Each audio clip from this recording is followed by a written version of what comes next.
สวัสดีค่ะทุกคนคะปีใหม่นะคะก็มาแนะนำผลิตภัณฑ์ตัวหนึ่งนะคะที่ตอนนี้ที่กำลังทำอยู่นะคะก็คือคิคุเซรั่มค่ะบอกได้เลยว่าผลิตภัณฑ์ตัวนี้นะคะ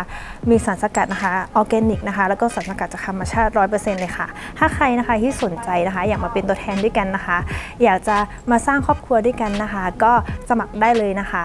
หรือใครนะคะที่อยากลองใช้นะคะก็ติดต่อมาได้เลยนะคะบอกได้เลยว่าผลิตภัณฑ์ตัวนี้นะคะใช้ดีจริงๆค่ะและที่สำคัญนะคะราคานะคะก็ไม่ได้แพงอย่างที่คิดด้วยค่ะถ้าใครสนใจนะคะ